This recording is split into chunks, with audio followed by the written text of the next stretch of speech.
Welcome to my passion project, the Wine Find Talks.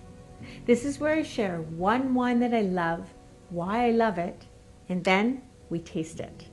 So, let's talk. The wine I'm sharing with you today is one of the best value Spanish reds around. It's a 2018 Castelo de Almansa Reserva from Spain. This wine comes from Almansa, a wine region in southeastern Spain, and what's fabulous about this wine is just how much value is packed into each bottle. Not only is the fruit grown organically, but it comes from vines that are around 50 or 60 years old. And the land is dry farmed, so not irrigated, in a region that's already very dry. It gets very little rain. The result is these vines produce small concentrated berries, and then the fruit is picked at the height of ripeness, taken into the winery and carefully made into wine. Each grape variety used in the blend, which is Monastrell, Garnacha, and Tempranillo, is fermented separately, then rests for 8 to 10 months in steel tanks, and then it's blended for optimal balance. In the final blend, in this case, it's 50% Monastrell, 30% Garnacha, and 20% Tempranillo, is aged in toasted American oak for 12 months, and then gently filtered and bottled. And then it's aged another 9 to 12 months before being released to market. Well, a lot of wines these days are made sort of slapdash, especially at the lower price points. This bottle is not. It's made with careful and honest attention to detail, and yet it costs less than $15. So, let's taste. In the glass, you immediately notice something. You immediately notice that it's not, shiny, shiny, bright. And that's because it's gently filtered. So there's lots of flavor particles left in this wine. But it's not hazy, so you know it's stable. It's also very opaque, a testament to that concentration. It's so dark that you can't see your thumb through the middle of the glass, and it tapers to a very, very narrow rim, which is where the wine meets the glass. Again, concentration.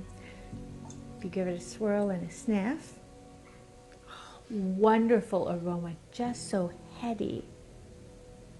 So there's all sorts going on. It's very articulate. Blackberry, yes, and dark plum. But also there's a little bit of the American oak delivering a hint of vanilla bean. And there's earthy notes from the Tempranillo probably.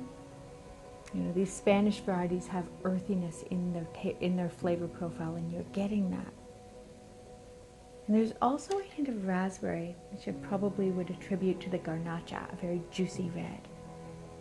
So lovely complexity. This is $15 and you're getting that. It's fantastic. So on the palate,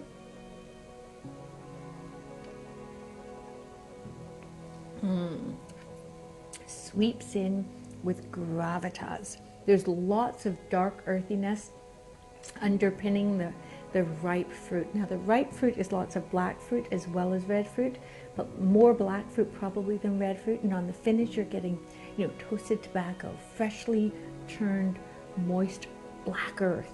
You're getting hints of charcoal. You're getting a nuttiness, sort of like Brazil nut. And there's also a hint of maybe charcuterie somewhere. Lovely, just so much going on. I love this one. Another sip, we're going to look at it technically. I'm just going to focus on the tip of my tongue to see whether it's dry or sweet. Of course, when it sweeps in, you think it's a dry wine, but you never know until you focus on the tip of the tongue where you really are able to detect sweetness. That is a dry wine, but it's not acerbic. It's just dry. Wonderful fruit concentration. Enough sweet fruit to make it feel full and rich. The concentration is felt mid-palate, but it is technically dry. I'm going to have another sip and focus on the sides of my palate to see where the acidity is, because that's where you detect acidity. There is acidity there. It's balanced with all the other elements, but you notice it there, and what that acidity is doing is it's holding up the wine and all the fruit. So it feels, held up, lit, juicy, and it leaves the palate nice and clean on the finish. The finish is, there's a complexity in the length that's going on. It's still there, it's still there. This is a wonderfully good value wine that's made with attention to detail. It's the kind of wine I would love to serve with paella, chorizo, or even just a handful of barbecued potato chips. So that's what I wanted to talk about.